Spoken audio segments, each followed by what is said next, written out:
Okay. It is 1 o'clock Eastern on the dot. I want to say good morning to some, good afternoon to others. My name is 𝗣ฐ์𝗲𝗀𝗃. I am the Senior Program Director, Program and Development Director here at Miss JD. We are an organization that is dedicated to supporting aspiring and early career women lawyers as they go through their journey. And we are excited to welcome you to today's webinar powered by Paragon Legal. And the basis of this webinar, we really think about how legal careers and legal teams are no longer linear, and in-house leaders are constantly balancing capacity, expertise, burnout, and budget. And so with this amazing panel, I would like to turn it over to them to kind of jump into the basis of today's webinar. Thanks so much, Priyanka. Hi, everyone. It's so great to be here today. And thanks so much for joining our webinar from in-house careers to team strategy, what legal leaders learn by sitting on both sides of the table. So as Priyanka alluded to, legal teams and legal careers look very different today than they did just even 5 or 10 years ago. Your traditional path from firm, big law to in-house, growing the team, using outside counsel when things get busy don't really match the realities that legal leaders are facing today. Budgets are tighter, expectations are higher, and teams are asked to move a lot faster with fewer resources. And then at the same time, we have attorneys that are starting out or, contemplating a change and they're asking themselves their difficult questions. What kind of work do I actually want to be doing? How do I build influence without burning out? What does a sustainable, fulfilling career look like over the long term? And then, if you're a leader, how do I best support my team, right? So before we jump in, I'll give you a quick word about my role and why I'm super excited to be here. My name is Tracy Scanlan. I'm VP of Client Development at Paragon Legal. Paragon is a alternative legal services firm, and we provide attorneys and legal professionals to corporate in-house legal departments. Our resources work they're embedded with the legal team. They're doing sophisticated legal work on an interim basis. And really, what that means for my role in practice is that I spend a lot of time sitting with legal leaders, such as our panelists today, and attorneys as they navigate real transitions, building their teams, managing capacities, testing new roles. And so today's discussion really sits at the intersection of those issues, how legal careers evolve and how legal teams build and run high performing teams. So we're super lucky to have three great panelists who bring that perspective to life. We will just, for some housekeeping, we'll leave 10 to 15 minutes at the end for Q&A. So please do throw your questions in the chat or raise your hand at the end. And then we'll do some quick intros and jump right into it. So I will look at my screen right now. Jasmine, do you want to give your quick intro about yourself, your role, your title, and what you're currently up to? Sure. Yeah. Hi, everyone. So happy to be here. Thanks again to Miss JD and Paragon for putting this panel on. My name is Jasmine Singh. I'm General Counsel at Ironclad, which is a legal AI technology company. Reach out to me if you're interested or want to learn more about what we've got. What's really cool about my role is that I get to lead a legal team at a legal tech company. So I don't just do the legal work, I also get to advise on product development, which I love so much. Before this, I was Chief Legal and People Officer at an early stage startup called 𝗣ฐ์𝗲𝗀𝗃. And before that, I scaled global commercial at Patreon and Pinterest.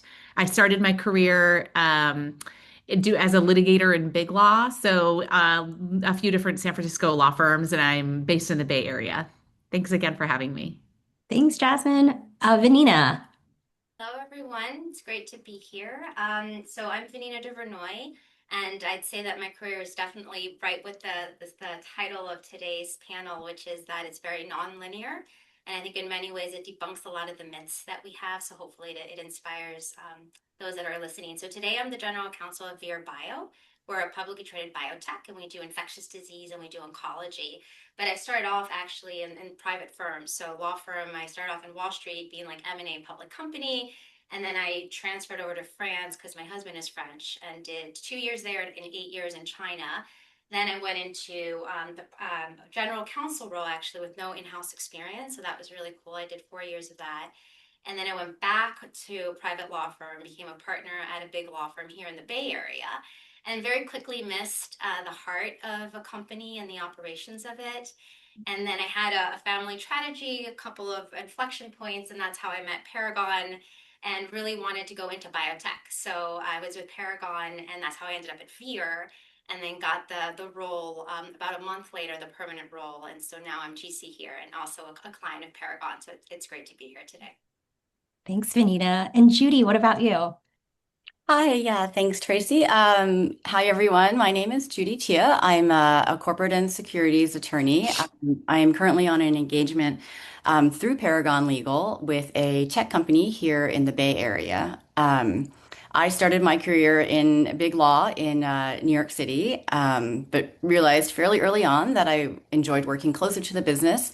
And so since then have been in in-house roles at probably five different public companies at this point, across various industries. I've worked in media at the New York Times, retail at Ann Taylor stores, and then since we relocated out here to the Bay Area in tech at Fitbit, kind of through its acquisition by Google, and have done sort of corporate and securities work consistently throughout that time. I'm currently working with Paragon as an interim attorney, have also used Paragon resources as a client, and so have sort of seen the interim work from all different sides. I'm really happy to be here today and to be part of this conversation.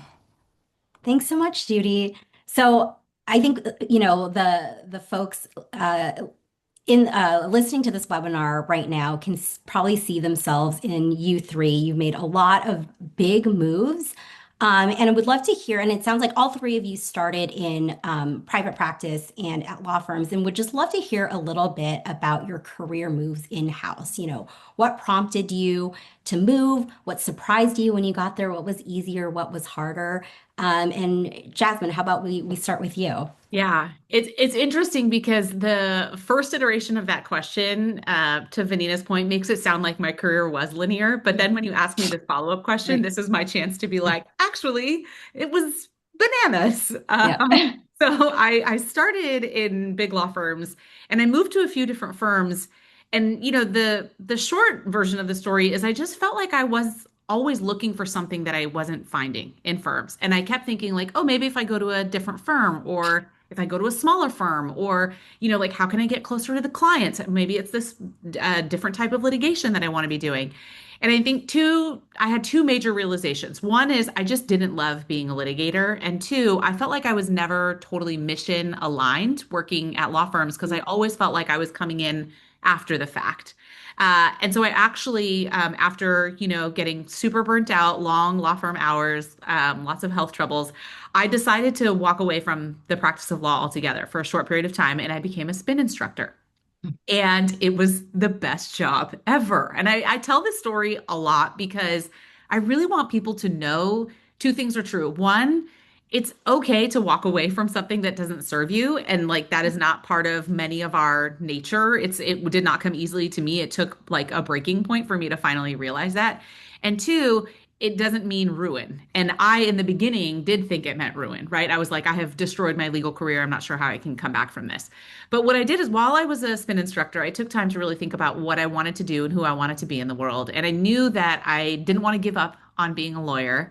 And I wanted to work somewhere that felt more mission and, values aligned for me. And so I tried to look for in-house jobs, which is hard enough, right? But you can put a period on the end of that sentence.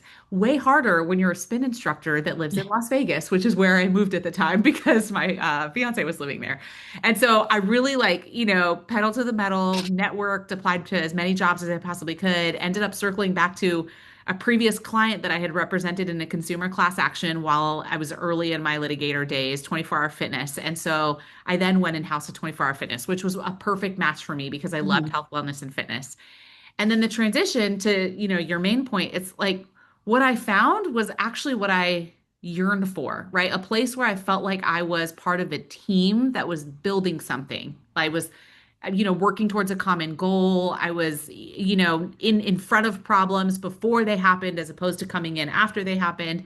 It felt like I was a part of a real community. And since then, I have really looked for companies where I feel like I'm not just building a product that I care about, but I'm working with a group of people that are committed to whatever that is. And so that's taken me to some really cool places, right?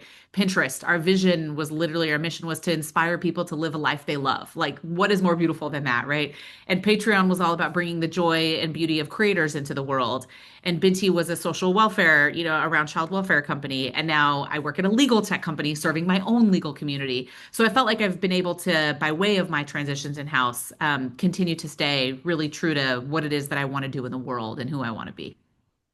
I love that, Jasmine. And I think it's so important to hammer home, the lesson that like you can step away for a little bit and then come back. It's not the end of the world. And to your point, it's really hard for lawyers to think like that. Sometimes one of the best, things that I've heard from someone in the legal field was you might not have job security as a lawyer sometimes, right? But you do have career security. And, Mm. it's sometimes it's hard to remember that, but you have to motivate yourself, and I think you can end up in some really wonderful places like you've shown.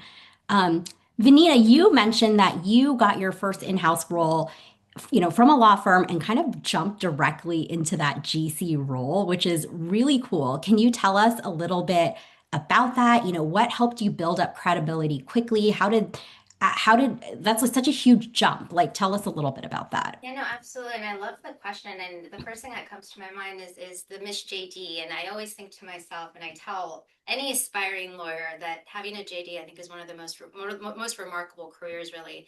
I've always seen my JD as a vehicle. And after doing about 9 years in law firm, and I loved it because I was able to move around the world and still be a U.S. capital markets attorney. Absolutely loved both of the law firms. I had wonderful experiences.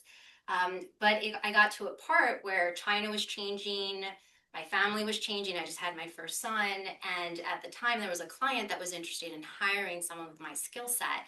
I didn't think anything of it because I had never been in house. It was a telecom tech company doing internet infrastructure. I knew really nothing much about the industry. I hadn't really done much client work in that industry. And I think it was my mindset of I'm able to parachute as a capital markets attorney working on IPOs. I can parachute into any industry. And I very quickly understood what that CEO needed. And he was working with someone he was an absolute expert. He was brilliant, but he didn't know how to communicate concisely. And our CEO was busy. He was traveling. He might have had 15 minutes for me once a month. And so he needed someone that would tackle the issues, basically tell him what he needed to do and say, agree, disagree, and continue. And so that was my skill set. I was able to put that forward in that one meeting, interviewed, I think, the next day with the CFO and the COO. And then I was hired pretty quick. It was very, very quick. So I think I was very fortunate in that sense. But one thing that my advice would be is see your JD as a massive vehicle and use it as a way to what you want to experience. I wanted to learn Chinese, so I moved to China with the JD, and I was still able to do US law. And then when I decided I wanted to go back private practice, I was able to do that too. And then I said, I actually miss in-house. So I think that would be one of my biggest takeaways is I think I had a very nonlinear path because of that mindset and because I saw my JD as an asset, irrespective of whether or not I had all the experience on that description, the job description. That's awesome. And it's cool that you treated it that way. It's almost kind of like a passport to Yeah, doing the things yeah, that you wanted, right? Or like this is the challenge, this is how I'm going to tackle it, and I'm going to go after it, which is so correct. cool. Very gutsy.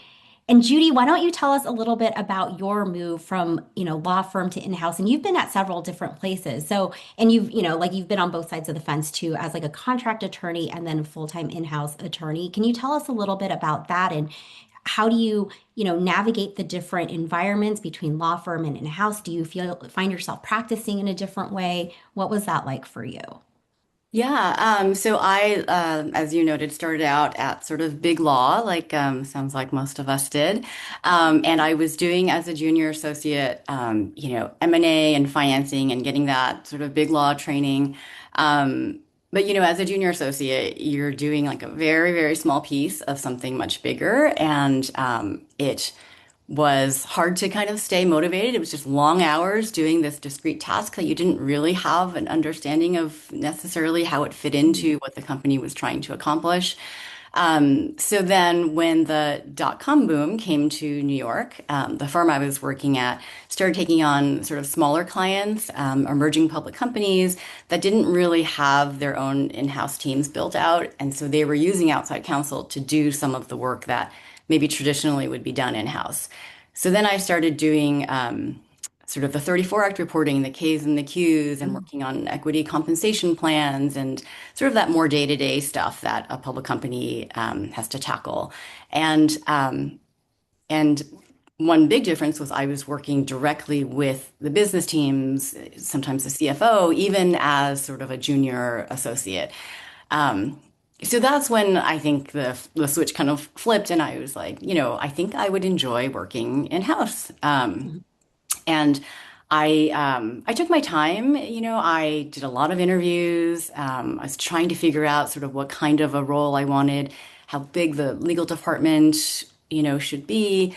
And then when I did land my first in-house role, the general counsel actually told me that one of the reasons I stood out as a candidate was because I was coming from a law firm, but I had had some of this more like in-housey experience. And so that would help me kind of hit the ground running.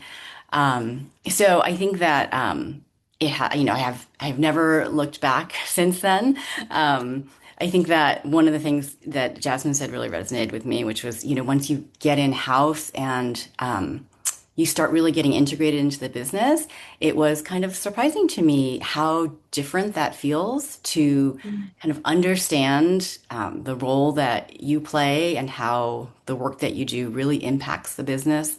And I've found for myself that being aligned with the mission of the company has made all the difference. It helps you get through some of, the drudgery of the day to day. I would say, like at the times, I was surprised by how fun it was to actually just learn about the business, almost like independent of my job as a lawyer, but learning about, just independent journalism and all the different ways that it touches the different pieces that it touches. So that has been, I think, one of the most fulfilling parts of being in house.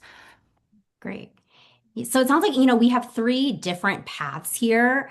But one thing that all three of you touched upon is sort of like this in-house mindset and the importance that relationships are, right? So like Vanina, you mentioned that like establishing that relationship of this can-do like advisory person with the CEO was so important. Judy, you mentioned that you had some experience with the business stakeholders when you were in the firm. And then Jasmine, like, Judy, you just mentioned, talked a lot about like being aligned with the mission of the business and being, aligned with like the people that you work with. And that is a huge thing that people are looking for when they are looking for great in-house attorneys, sort of like the soft skills that you need to be a great in-house attorney. And so when I talk to clients and they're thinking they want someone, with like an in-house mindset, they want obviously someone that can give great legal advice, but can also balance it with, what the business is needing and, balance risk and reward. And so for the three of you, how do you, learn or develop that mindset and provide this sort of risk-based guidance? And I'll open up to anyone who wants to jump in. I'm happy to start. I think, to do one's best work in-house, you actually have to understand what it is that your business partners are working on and what the business's objectives are. Because without that, your advice sort of sits there in a vacuum, right? It's not tied to the reality of the work that they're doing and why they're doing it the way they're doing it. So the best advice I give to folks that join my team, and what I always try to remind myself is, do I actually understand what they're doing and why they're doing it? And then can I better, talk about the articulation of like, oh, here's another way to do that that actually might yield more value to you, not just reduce risk, but like, did you know that this other option might exist for you? And that like second part of the skill is like, first you have to understand and you have to be willing to be curious and understand. Second, you have to be creative, right? And that is thinking of things that maybe are non-traditional ways of getting things done, thinking outside the box, understanding the industry well enough to know that there are many ways to slice an apple and you can choose one, but you could maybe present others. And then being able to communicate that in a way that is clear and concise so that folks don't feel overburdened by what it is that you have to share with them. Is I think there is a version of communication that, gets lawyers a bad rap, which is Mhm. you said no and you wrote me a long memo explaining why it's no, right? Like that kind of lawyering, I think, is just never going to be successful in house, right? It is okay, I hear what you're trying to do. Let me align with the objectives. Let me make sure I understand what your objectives are. Here are three ways I see we can get there and the risk and reward with each. What are some other ways that you have in mind? And then let's settle on one together, right? Mhm. I think that version of communication, especially in house where like people are really trying to go fast and get to what they're doing, it just yields a better result. And it's like those are all the soft skills required, in my opinion, anyway, to help someone really excel as opposed to sort of be someone in the background that's like, oh, I'm waiting for someone to come and ask me if I can do this thing, and then I'll check the box and I'll say yes or no. Right. Yeah, I think it's so important, to your point, Jasmine, that you're approaching it like a partnership and like, let's all work together to do this instead of like, to your point, either sitting in the background, like waiting to check the box or kind of sitting up in your like hoity-toity ivory tower telling people like, no, you can't do this, right? So kind of like working in tandem is so important. Um, Judy, let me ask you this because you've been on, you've worked on as a contractor, you've worked as like a hiring manager, you've worked as an FTE, and you've worked for different companies too, right? And it's not one size fits all. So how do you quickly calibrate, your CEOs or business partners' risk tolerance, when you step into a new environment? Yeah. So just following up on one point, on the point that Jasmine was making, is one of my favorite phrases is let's take a step back. Yeah. Like let's, they'll come to you with this very specific question and they want an answer right away. And maybe you even know the answer, but let's take a step back. Let me understand what the big picture here is. Yeah, and then going back to your question, Tracy, just in terms of understanding what the risk tolerance is, at a company for your CEO, for your business partners. I think it's along the similar veins in terms of it may not be the same in every situation what their risk tolerance is, but it's a lot of conversations and maybe not just with that one person, but with the larger team to understand all the different pieces because there may be a risk here that is related to a risk there that people haven't connected. I think also that every company has its own culture, and there's sort of a learning curve when you first get to that company in understanding it. And I will say that, in my current interim role, when you come in as an interim person, you kind of got to ramp up really fast. And it is a lot about listening to how other people are talking about a particular issue. Um, Hopefully, ideally, you have a manager or a colleague or a mentor there that can guide you a little bit in the early days. But it is definitely something to focus on when you first get in, and um, it really depends on sort of the company that you're at, depending on the company culture. Mhm. Yeah, being able to like read the room and like figure out sort of where you fit in is really important. Vanina, I wanted to ask you a question. Like during prep, we talked a little bit about, sometimes there's this like myth floating around that you can't transition in-house or to like a high level in-house role without prior in-house experience. And we discussed how that's kind of a myth. Like you've obviously made it happen. And so what would your advice be on what narrative attorneys should use instead to kind of get to where they want to be? Yeah, I think it's the same answer as how do you adapt in-house. I think a lot of it when I go back of why I think I was successful in getting hired without the industry experience is because I was able to kind of quickly understand what the CEO needed, and what he was looking for. And then I was able to tailor what I was saying based on that need.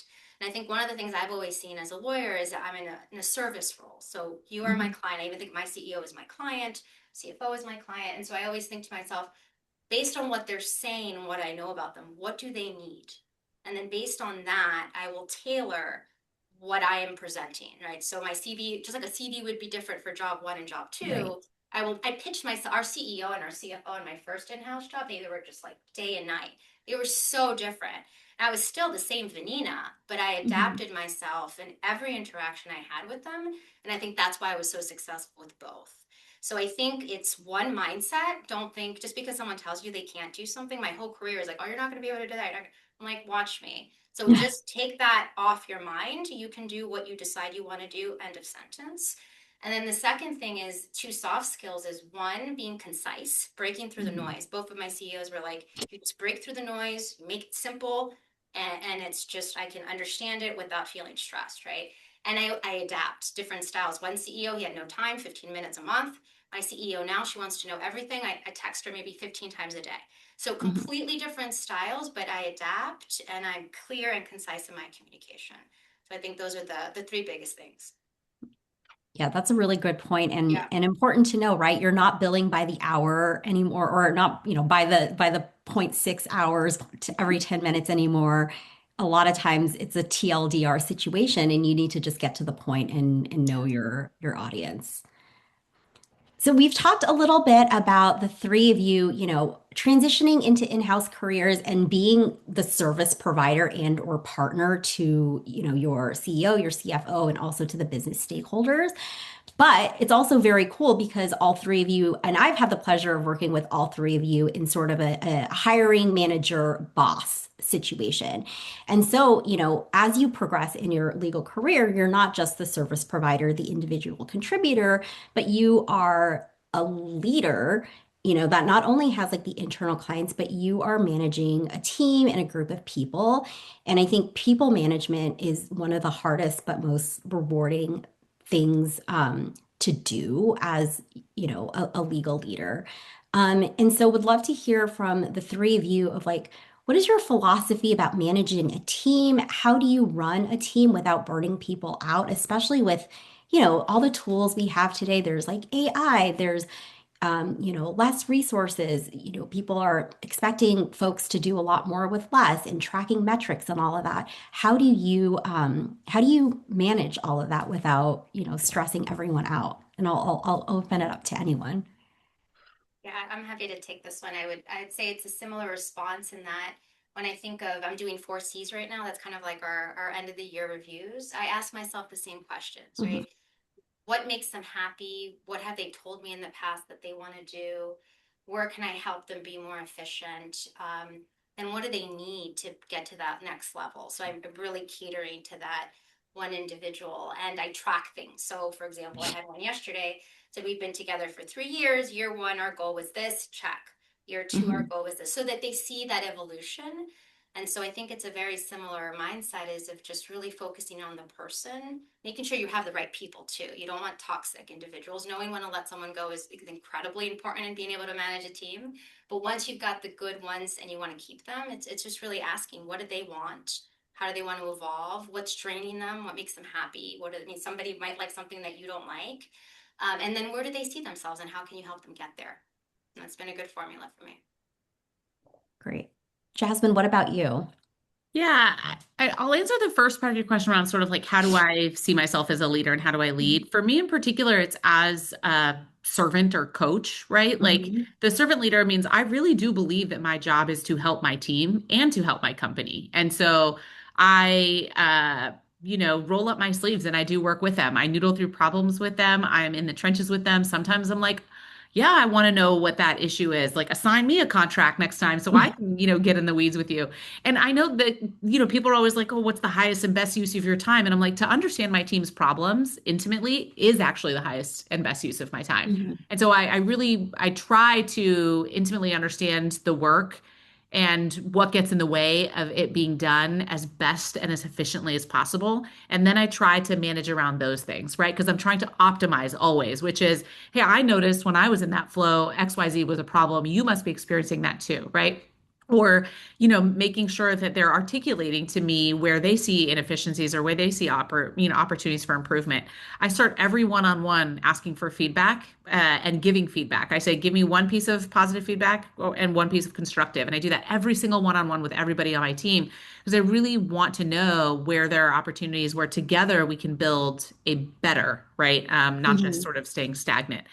The thing I also have to be very self-aware of, though, is that I am always striving and achieving and pushing, and not everybody in the world is like that, right? And so the second part of my sort of coach version of leadership is I try to meet people where they are. And while I'm Right. always trying to help them achieve their potential and optimize as best as possible, I always try to be realistic and saying, like, okay, this is what my style is. I realize it might not match yours. So, like, what is the happy medium between us? And I think transparency and communication are essential for that. If we're not talking about why my energy level being off the roof or like you're through the roof like doesn't really match your vibe, like that's a problem, right? Because then it becomes an elephant in the room. But instead, Right. if I'm like, okay, I know I'm way up here and today you are here, then at least both of us can try to meet in the middle and figure out how to get done what we need to get done at the expectation that I have for that deliverable. Hmm. So I think it's a combination of like being willing to put yourself in their shoes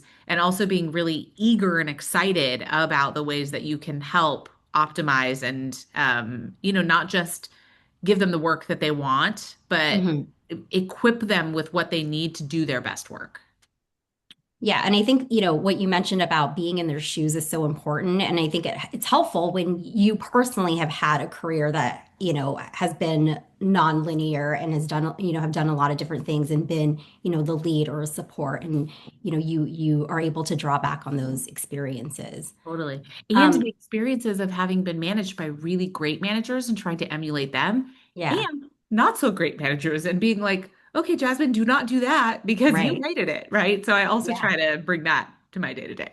No, for sure. That's so important. And you, both Vanina and Jasmine, you talked a little bit about like having, what I understood to be kind of like the right people in the right seats, right? Vanina, you mentioned that, if someone's toxic, like it's sometimes learning that and letting them go is the most helpful thing. Judy, as a hiring manager and a legal leader, like what are you looking for in like a great in-house attorney? Like what makes a good team member for you? Yeah, I think that the teams that I've seen the most successful are it's sort of you're not just evaluating that one person. It's sort of like the team is a Mm, puzzle pieces, and how do they all fit together? And so, in the same way that you're looking for, different skill sets and different strengths. You're also maybe looking for different personalities. Maybe, not everybody on the team needs to be the extrovert. There's a little bit of a balance there. But I think that for an in-house attorney, one of the key characteristics is a willingness to learn and a curiosity. Because hmm. when you come in-house, most in-house roles are they're not unless you're in a really big legal department. You're not just focusing on one little specific area that you have expertise in. You're going to have to learn, Hmm. and the business is going to need you, to jump in different areas that you may not have any background in. And so that curiosity and that not willingness, but actually interest in learning and growth, I think is something that's really important to being successful in-house. Um, and then it is just sort of fitting the puzzle pieces together, and it's what the person is interested in, and maybe understanding what their strengths are, and they may not always align completely, but it's fitting them in with the other folks and what their interests and strengths are. Hmm. Yeah. So it sounds like now you've got like a great team. You've done your one-on-ones. You figure out like, this is what gets this one person up in the morning. This is how I can shift work around. How do you ensure that your team kind of like stays happy and engaged? Like what if they want to do all of these things, but they don't have time to do it because there's all these other priorities? Like how do you figure out what you allocate to them versus someone else versus outside counsel? How do you kind of tell and catch those signs of burnout or overcapacity before they happen?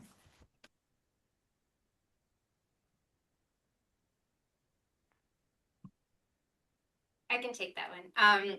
I think it's constant touch points. I think one of the things that makes our team successful here at Your Bio is that we have like a legal leadership team. So it's all Mm. the senior leaders, and it's five of us, and we meet twice a week.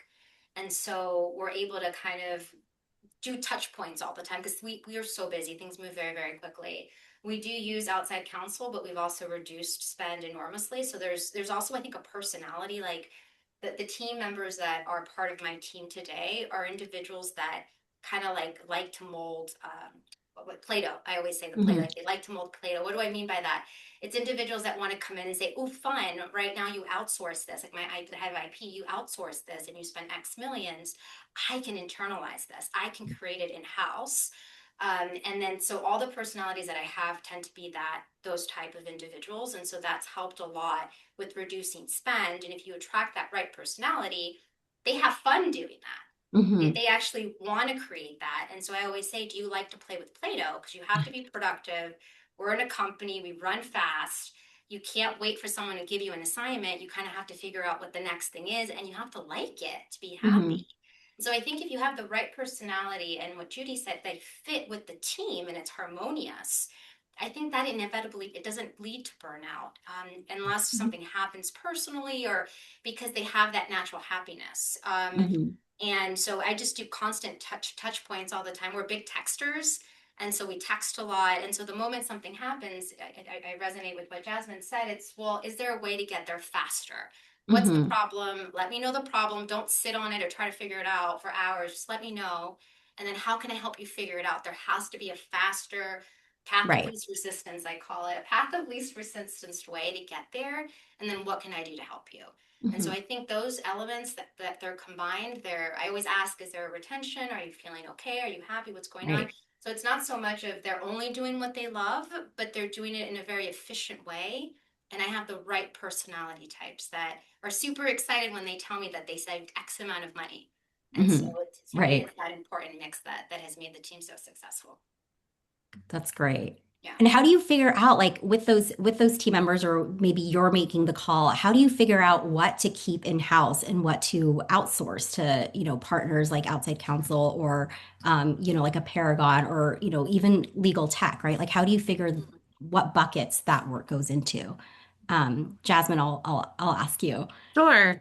I mean, budget constraint is real, right? Mhm. For everyone. And so sometimes it is determined by a combination of complexity and prioritization. So it's, do I have in-house expertise on this topic or this subject matter? Can I get a little bit smarter on it in-house? Like, is there somebody on my team that can do the beginning part of the work before we go to outside counsel, right? To get that Mhm. expertise or to understand, what it is maybe that is a gap in our awareness or knowledge about that subject matter area. Um, the second time I'll go to outside counsel is frankly if we want to like understand what other people in the market are doing, especially Mhm. because everything is changing so much right now around things like AI, right? It's to Right. understand like, is this position that we're taking or is this drafting or is, whatever thing we're doing on this product development, is that in line with how others are doing it? And to get that gut check of like what is market and what is not. That's another reason that I go to outside counsel. By and large, when I am looking for staff like augmentation to cover a Mhm. leave, to cover a busy period, those are the moments when I'm coming to the staffing firms or the ALSPs like Paragon, right? Those are the moments where I say, I want a really senior lawyer who can come parachute in here uh, and basically like hit the ground running. Like that person has done this a million times over. They know how to come into clients. They know how to get this work done. They're an expert in their own right. They're going to come in here and probably tell me things that I can be doing better too, which I love, right? And so those are the moments where I'm going to staffing firms. Outside of that, I've got, to the point Judy raised, like, we're not the team that's like, oh, I only do employment. I cannot help on Mhm. anything else, right? Like everybody kind of has to do everything when you're in a smaller in-house team.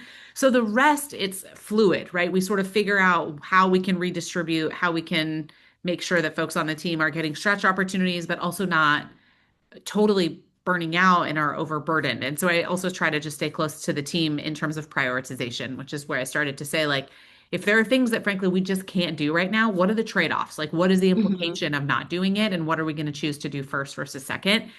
And I will tell you, coming from a law firm to in-house, that was one of the biggest learnings for me because I was like, oh, I'm required to do all of it. Like Right. what is a trade-off? Like someone told me to do something, I will just do it because they told Mhm. me to do it, right? So that is a muscle I, for myself, continue to learn and develop and relearn. So it's something I work on with my team as well. Yeah, that makes a lot of sense. Like, yeah, like you're not billing the 6 minutes. You only have so many hours of in the day. You only have so many resources. And even if you have outside counsel budget or vendor budget or headcount budget for that matter, you have to make sure all the puzzle pieces are fitting, fitting in the right way. I do want to touch a little bit about like flexible, gosh, legal talent, because that's sort of how I met all of you through, your experiences, Paragon, and then what we're doing. And then Judy, I would love to hear from you. What makes a flexible or interim engagement successful and what makes it fail? And like Jasmine mentioned, she brings these folks in when there's um, a lot of overflow work, where there's a leave. These are situations where people need to, you know, get with the program very quickly. And you've been on both sides. And so from your experience, like what makes an engagement good and what makes it not so great? Yeah, I'm such a fan of flexible talent, and I'm so happy to talk a little bit about it. So I think that the main thing to make it a success is just kind of making sure that you're aligned with sort of what you're looking for and what the client is looking for. So being really clear about expectations on both sides. And I think that with flexible talent, that sometimes can be a little bit tricky as you're talking about, things like not just scope of work, but say like, hours and availability and, access and, what you'll be involved in and what you won't be involved in. And so I think being really clear about that up front is really Mhm. important. And what it looks like, I don't think there's one recipe for success. I've had, my first interim assignment was part-time, short-term, that was just supposed to help a company through their year-end season. I was looking at it as sort of an on-ramp back into the market after I'd had my second Mhm. son. And it was kind of exactly what I needed. And that actually turned into a sort of a temp to perm situation, which worked out really well. My current engagement is full-time, sort of longer term, but it has a firm end date that works with my schedule for the flexibility I'm looking for after that end date. So very different, but both what I'm looking for, at that moment and what the client is looking for at that moment. Um, so I think that that is sort of the biggest piece to set yourself up for success. Um, I think that the one of the challenges for an interim assignment is if I guess is sort of if you're not fully integrated into the business in a way that you need to be to do your job. And actually, I guess there's two parts to that. One is so you can do your job. The other is also just to feel valued. Because I Mhm. think as an interim assignment, sometimes it can be a little less motivating because you're not sort of a permanent part of the company. And so I think to avoid being siloed is important. Mhm. One, because most of the time, understanding the business and having access and being in part of the conversation is important to the job you're doing, and also just to feeling like your contributions are valued, even though you're only there for a limited period of time. Mhm. That's great. And that goes back to what you said earlier too, Judy, about just like having a good in-house person is the curiosity, right? That doesn't stop regardless of whether or not you're in a perm role or an interim role. You need to be curious about what you're doing and and and finding like a connection, I think is so important. And Vanina, you discovered flexible work during a transition in your time. In your career, how did that experience shape how you bring in support now as a GC? I think it just raised awareness. I didn't really know about the flexible option in the past, and I think that's exactly what it is. It gives you flexibility, and flexibility is just awesome, right? And so it was just a lack of awareness. Now, Mhm. anytime anyone ever tells me that they're in an inflection point and they're not sure, and I'm like, "Oh, reach out to Paragon, right? It's in many ways it's just a wonderful solution for many things. Now, on our end now, when I have gaps, usually I'm just trying to think of all the scenarios where we've used interim. It's been really when there's been a gap, so somebody Mhm. leaves, someone's on maternity leave. We're having 4 or 5 months to find a replacement. And when the alignment has been there and it's clicked, and we incorporate everybody, they're always on the team meetings, they're invited, they're a full part of the team. And when it's clicked, we've had 1, 2, 3, 4 conversions Mhm. in the past 5, 6 years, right? Not recently, but in the past 5, 6 years. And then we had a wonderful corporate attorney that was doing a lot of like healthcare as well recently that was with us, I think, just almost 6 months. And so from Paragon, we originally thought it was going to be 1 month and then it was going to be 6 months. And now we're thinking, do we need a little bit to onboard our new healthcare attorney? So the beauty of it is flexibility, and it really allows you in many ways to fill in those gaps. And sometimes the individual and the company's needs align and it becomes a permanent role. Great, thank you. Yeah. We are almost, I mean, I think we're kind of at time before we jump into the Q&As, and we've heard, from the three of you about your career trajectory, how you support your, internal clients, and then also how you manage a team. And so before we wrap up and jump into the Q&A, I just wanted to end with some quick practical advice for the audience. And so this is kind of like a lightning round, quick answer. So in one sentence, what should attorneys prioritize to shape their careers today?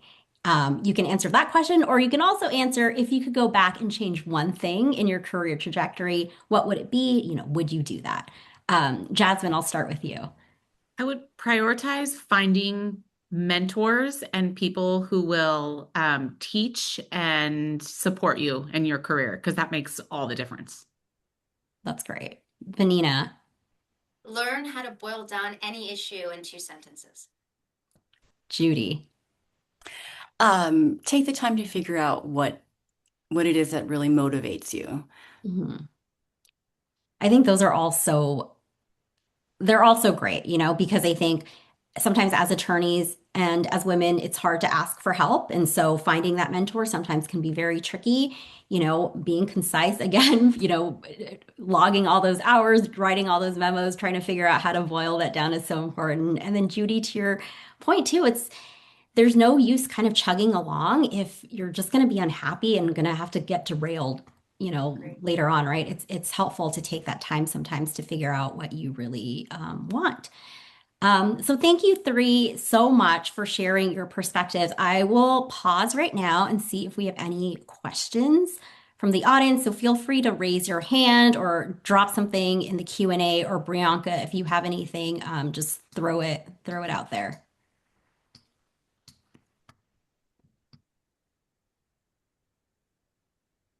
I had a quick question for Jasmine, actually, because I wanted to make sure we talked about this in prep.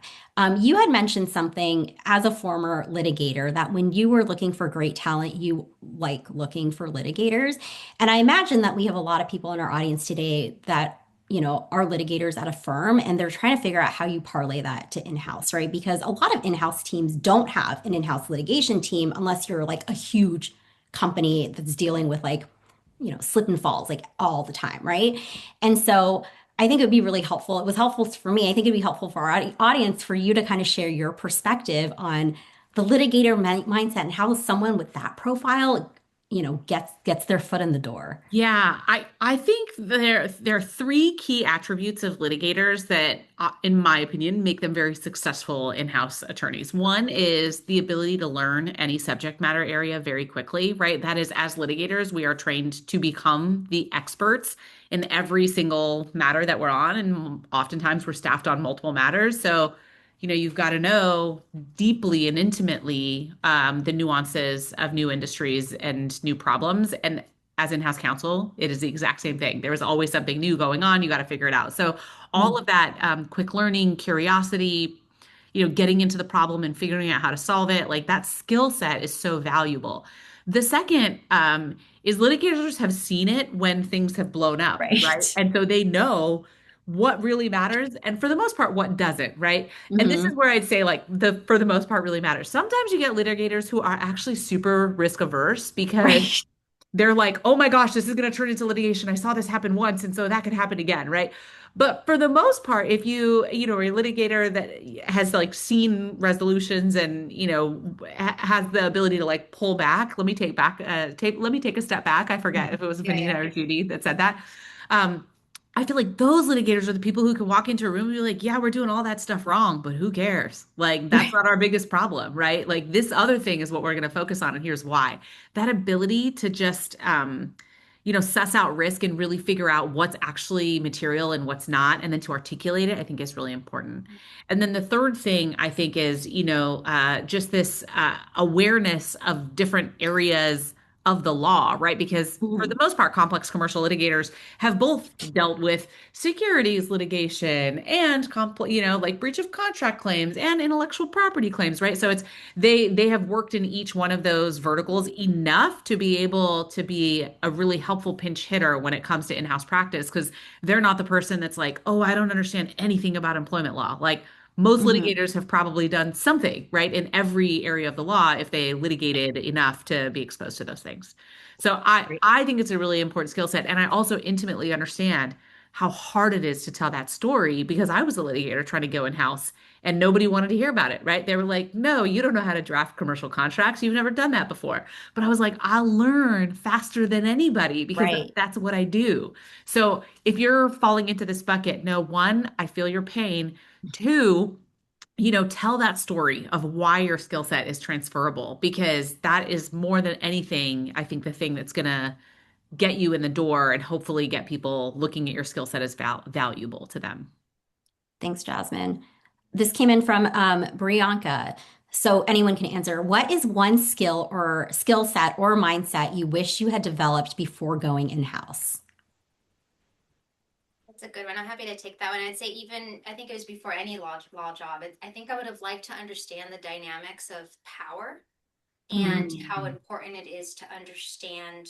I hate the word politics, but it just boils down to how people navigate and what people are willing to do to maintain their power. I was very naive. And I thought that Mhm. anybody that I was working with was my friend. And then if I worked with them long enough, we were family. Terrible experience, but it taught me a lot. And I wish I had read books on power, especially for women, that I wasn't afraid of the word power and that I knew how to get it and how to maintain it. Because it's sometimes easier to have it than it is to maintain it. And I wish I had Mm. been more educated on that. So I always tell people it's a weird topic. Women don't like to talk about it, but go read the laws of power. They're like, I think 58 of them. They're amazing. And they've really made a huge change in my career and have made me a lot more successful. That's good advice. And that's not your typical advice, which I think is cool. It's not like, oh, like, you got to learn how to like deal with difficult people or you need to, brush up on your research skills, right? It's like something that's niche. And I think to your point, Vanita, people probably don't talk about it a lot. So it's a really good thing to bring up. Um, how do you see in-house legal careers evolving over the next 5 to 10 years, especially around flexible teams? Does anyone have like a uh, any thoughts about that? And if not, I can jump in. I guess from my perspective, just because I have seen through my career here, in-house teams go from like 40 people teams to like 5 people teams, right? Or there's so many reorgs. And there's a lot of movement, especially, if we're in the tech industry. And so I think like careers are continuing, they're going to evolve, but I think you are definitely as an individual in-house attorney going to need to know how to do more. And look at things more holistically. So, what I mean by that is, I think, 10 years ago, you can go into a company and say, like, I'm a commercial attorney, I'm a procurement attorney. That's all I do. I do procurement agreements for this company, and then someone else does a sales agreement, someone else does the employment agreements. And I think nowadays, and this is where having that litigator, I think, issue spotting mindset is so important.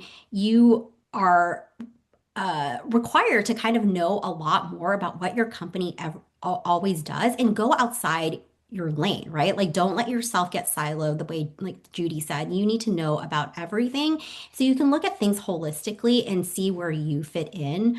And then also pinch hit when you need to. And so that's kind of how I see things going is just people being a lot more nimble. I think learning how to use AI and tech tools is so important. Don't let that be a hindrance. I would definitely say, the what do you wish you knew? It's like figuring out how to use tech is important. Like if you are someone that has only used Microsoft Office, like figure out how to use G Suites. Like little things like that are make a difference in how quickly you can ramp up. That's kind of what I would say. And then we had a question in the Q&A. As a 1L, what are some things we could do to break into the in-house space? I'm happy to take that one. Just, I've been doing these tech talks and, career talks I live in the Bay Area, so I've been doing that at UC Law and Berkeley.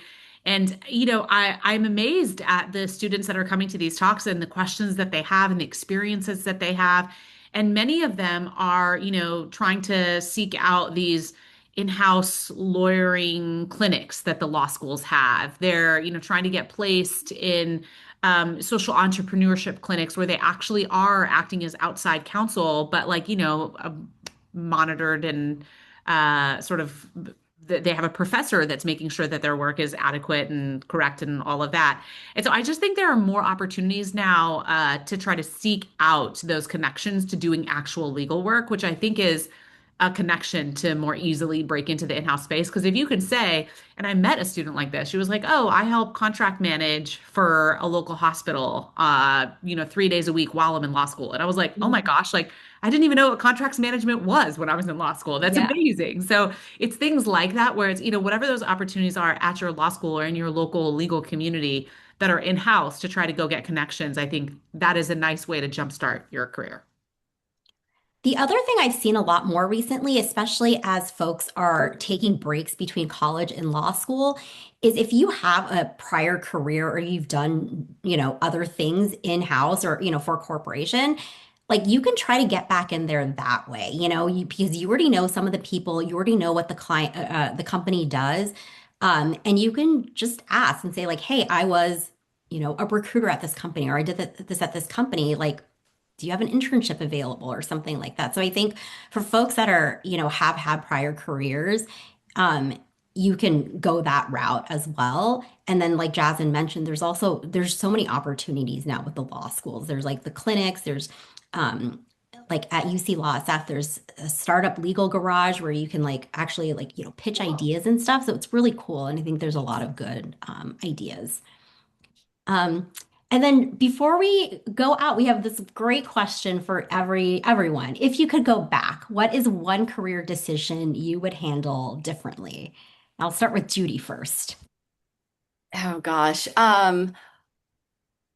Well, I think I would say I'm happy with where I am now, and so I don't think that I would necessarily make any different decisions. But I think consistent with sort of the theme of this entire webinar, I do wish that I had appreciated earlier on in my career that it is okay to step off the sort of linear path, that it is not doesn't have to be catastrophic. And now at this point in my career, I have a lot of friends and colleagues doing so many different things, general counsels, law firm partners, completely, career changes outside of the law. And so there are a lot of different paths to kind of getting to that meaningful, fulfilling career. And I wish I had known that as my younger self. Yeah. So the one thing is to not stress so much about it, right? Yes, Vanina, what yes. about you? What's one thing in your career that you would change I if you would say could? pre-career. I like to learn, and I wanted to do an MBA when I was at JD because it's much easier Mhm. to just do it in 1 year. And once you start working, it's much harder to take time off. So if I could go back in time, I would have done my JD MBA. That's good advice. Yeah. So it's not too late for some of No, the that's folks what I was here. thinking. Yeah, Yeah. it's not too late. And then Jasmine, close us out. What is one thing you would change in your career? Yeah, I like Judy. I'm a big believer in like butterfly effect. So I'm like, and I Mhm. love where I am, so I would not change anything. But um, I think sentiment wise, I was equal parts grateful to just be where I was and so afraid of messing it up that I let certain things happen that I wish I just never let. Like I let people talk to me in certain ways that I look back and I'm like, I can't believe I let them do that to me, right? Like I wish I had been more to Vanina's point, like more stepping into my power to be like, no, no, I am in control of this situation and this is how I'm dictating the terms of these interactions. And so, and I look back and I felt like I was a little bit of a scared junior young associate who was like, I'll just do whatever you say because I am just happy to have this opportunity. So that is one thing just knowing that I too had power, Mhm. is something that I would change. Yeah, be bold, take those risks, get your GC job, man. I think that's all really great advice. So thank you three so much. Brianka, thank you so much for hosting us. I'll turn it over to you if you have any like parting words, admin, anything like that. I do. So, as we wrap, I want to thank our incredible panelists, Judy, Vanina, Jasmine, Tracy as our moderator, for sharing your time, your insight, and candid perspectives today. I feel like conversations like these remind us that there is no single right path in the law, only thoughtful, intentional choices that evolve as our careers and lives do. To our attendees, thank you for joining us and for engaging in today's discussion. I also want to extend a special thank you to Ms. JD's CEO, Danielle Allison, whose leadership continues to create and expand pathways for these important conversations to happen. A sincere thank you to Paragon Legal for powering today's webinar and for being a partner in reimagining how legal teams can be built to be more flexible, sustainable, and effective. I hope and we hope that you leave today with new insights, fresh perspectives, and the confidence to advocate for the career model and team structure that best supports your success. And with that, a thank you to everyone. Thank you to everyone who has joined, and have a great week. Thanks so much, Brianka. Thank you all. Have a Bye, good everyone. rest of Thank your week. you. Take care. Bye.